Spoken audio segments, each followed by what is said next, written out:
Morning, we have a treat for you. Literally, we're getting the behind-the-scenes scoop on Modern Marvels. It's a TV show that explores the making of some of America's favorite foods, like chocolate chip cookies, for example. Take a look. While these little dough balls are transported into the oven by conveyor belt, there is one more important checkpoint that can't be done by machine. This task needs specially skilled human beings like John, who must periodically snag exactly 10 balls of cookie dough from the center and all from the same row without disrupting any of the other dough balls. Let's see this. Joining us now is the host of the show and one of New York's very own, Adam Richmond. Thank you so much for joining us this morning. You are New York's own, so go ahead, give the shout out. Thank you. I was just saying, I grew up on PIX, and I remember when there used to be that game with the little like Space Invaders, and you'd have to call in and go pix to get them to shoot it. So I'm honored to be here. This was a station I grew up on, so I'm very excited. You know you've made it when you land on Channel 11. So despite your fancy show on history, you have made it. But I want to get to your show because it is fascinating to understand the history of food and what goes into it. So tell us a little bit about this show. We show chocolate chip cookies, but what can viewers expect?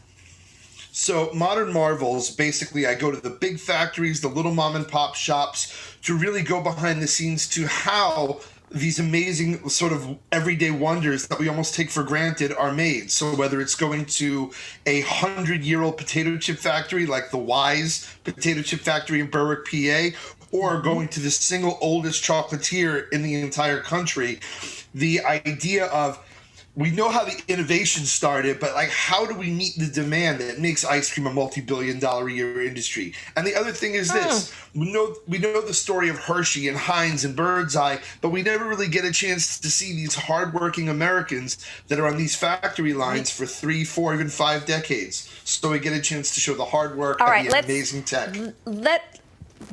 Don't tease too much about Hershey's. I'm going to ask you about that later. I want to start with cookies. What was the most fascinating thing you learned? You know what? Well, first of all, again, being a New Yorker and going to the Entenmann's factory was, just being around that deliciousness. But I guess it's this, that despite all the innovation and all the technological advances, they work to make sure that the same principles that were at play in Grandma's kitchen, whether it's the quality of ingredients or the way that they're cooled or the way that they're baked, it's still trying to keep that homemade integrity, but on that big scale. I love it. And seeing this picture of the Entenmann's cookies, it harkens back to when I was a kid. Like, I knew it was going to be a good Friday night when my mother came home with the box of Entenmann's tiny chocolate chip cookies or the pound cake or the chocolate covered donut. Now my stomach is totally growling. But speaking of, so you mentioned Hershey, right? Household name in chocolate. But there is a very interesting backstory. Way back from the 1900s, there were folks actually trying to take Mr. Hershey down. I'm clutching my invisible pearls. You know, the thing is this, we know these brands, but we never think of the actual individuals. And these guys had to create the technology that now becomes the standard. And he was so successful and was so groundbreaking, they named the whole town after him. But the candy market was brand new and people were coming after him. So they would either try to steal his ideas and make them into something else, or a guy who with the last name of Reese actually was fired by Hershey, started making peanut butter cups in his kitchen, and like just before the Depression started making money. And then the Hershey's representative came up, was like, we know we fired you, we know you're using our chocolate on the low. And they said, listen, we don't want to sue you, we just want to buy you out. And Hershey's then bought Reese's. Unbelievable.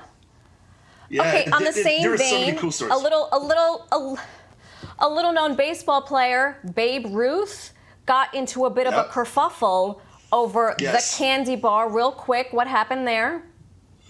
So Curtis Candies started making the Baby Ruth because he was the biggest icon. He never gave permission for his name. So he started making a candy bar called Babe's Home Run. And they actually sued Babe Ruth to say he couldn't use his own name. They corner baby Ruth. And the lie was we named it after Grover Cleveland, the president at the time, his daughter Ruth. So that's how they got out of it. Yeah. Oh.